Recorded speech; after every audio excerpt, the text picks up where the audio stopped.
Emma by Jane Austen, Chapter 2. Mr. Weston was a native of Highbury and born of a respectable family, which for the last 2 or 3 generations had been rising into gentility and property. He had received a good education, but on succeeding early in life to a small independence, had become indisposed for any of the more homely pursuits in which his brothers were engaged, and had satisfied an active, cheerful mind and social temper by entering into the militia of his county, then embodied. Captain Weston was a general favourite, and when the chances of his military life had introduced him to Miss Churchill, of a great Yorkshire family, and Miss Churchill fell in love with him, nobody was surprised except her brother and his wife, who had never seen him, and who were full of pride and importance, which the connection would offend. Miss Churchill, however, being of age, and with the full command of her fortune, though her fortune bore no proportion to the family estate, was not to be dissuaded from the marriage, and it took place to the infinite mortification of Mr. and Mrs. Churchill, who threw her off the due decorum. It was an unsuitable connection, and it did not produce much happiness. Mrs. Weston ought to have found more in it, for she had a husband whose warm heart and sweet temper made him think everything due to her in return for the great goodness of being in love with him. But though she had one sort of spirit, she had not the best. She had resolution enough to pursue her own will in spite of her brother, but not enough to refrain from unreasonable regrets at that brother's unreasonable anger, nor from missing the luxuries of her former home. They lived beyond their income, but still it was nothing in comparison to Enscombe. She did not cease to love her husband, but she wanted at once to be the wife of Captain Weston and Miss Churchill of Enscombe. Captain Weston, who had been considered, especially by the Churchills, as making such an amazing match, was proved to have much the worse of the bargain. For when his wife died after a 3 years' marriage, he was rather a poorer man than at first, and with a child to maintain. From the expense of the child, however, he was soon relieved. The boy had, with the additional softening claim of a lingering illness of his mother's, been the sort of reconciliation, and Mr. and Mrs. Churchill, having no children of their own, nor any other young creature of equal kindred to care for, offered to take the whole charge of the little Frank soon after her decease. Some scruples and some reluctance the widower father may be supposed to have felt, but as they were overcome by other considerations, the child was given up to the care and the wealth of the Churchills, and he had only his own comfort to seek and his own situation to improve as he could. A complete change of life became desirable. He quitted the militia and engaged in trade, having brothers already established in a good way in London, which afforded him a favourable opening. It was a concern which brought just employment enough. He had still a small house in Highbury, where most of his leisure days were spent, and between useful occupation and the pleasures of society, the next 18 or 20 years of his life passed cheerfully away.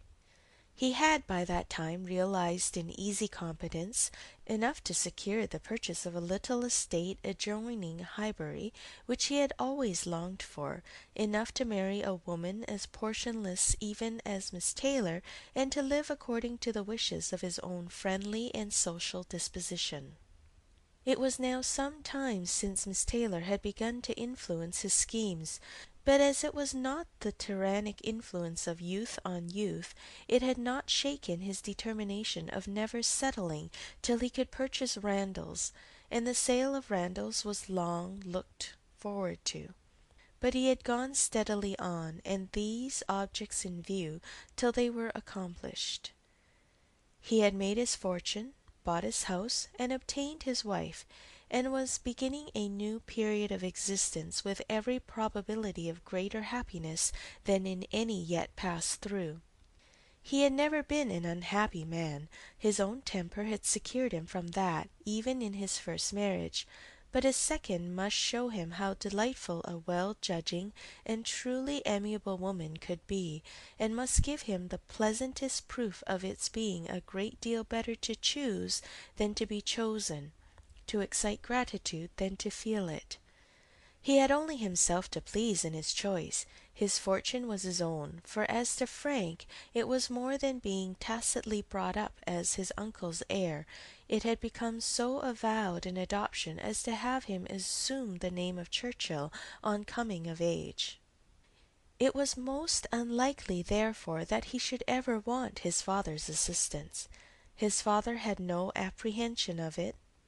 The aunt was a capricious woman, and governed her husband entirely, but it was not in Mr. Weston's nature to imagine that any caprice could be strong enough to affect one so dear, and as he believed so deservedly dear.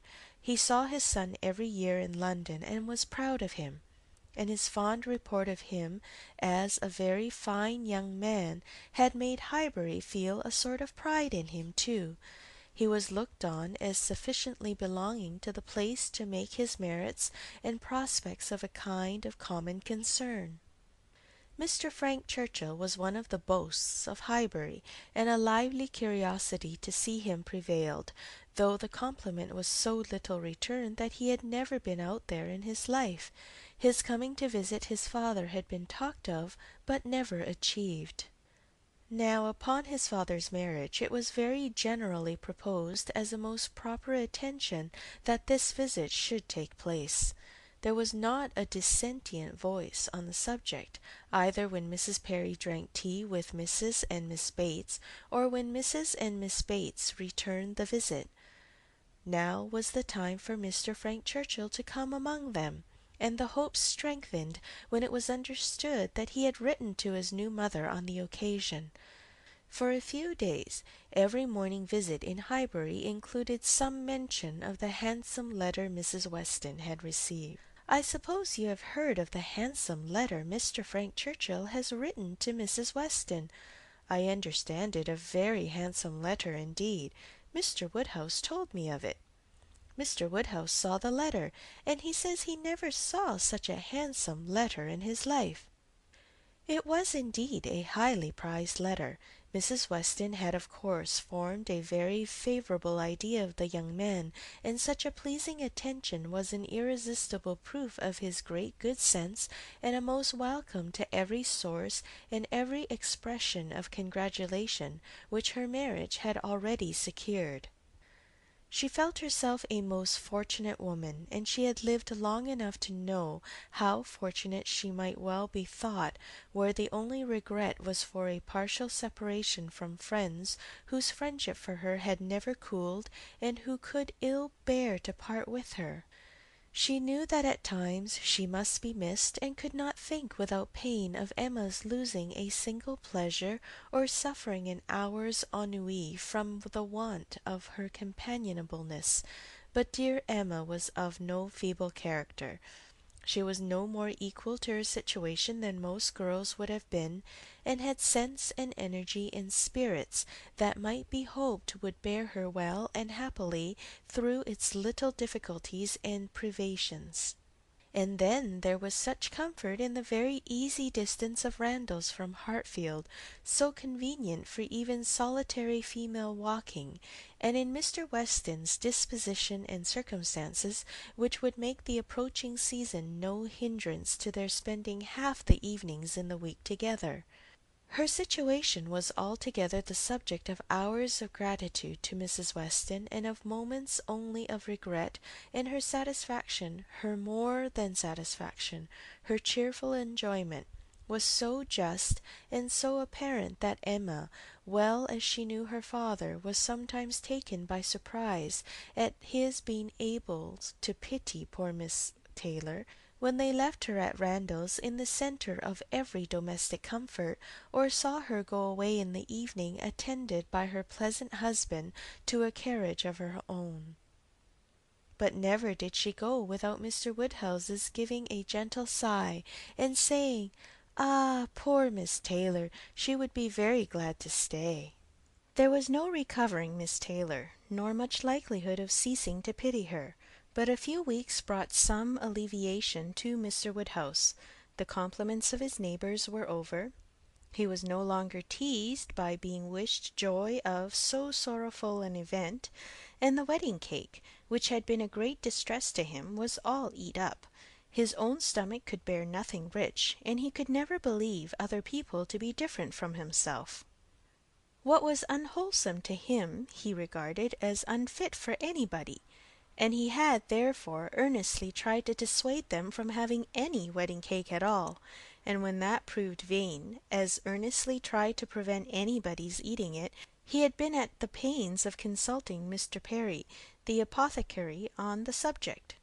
Mr. Perry was an intelligent, gentlemanlike man, whose frequent visits were one of the comforts of Mr. Woodhouse's life, and upon being applied to, he could not but acknowledge, though it seemed rather against the bias of inclination, that wedding cake might certainly disagree with many, perhaps with most people, unless taken moderately.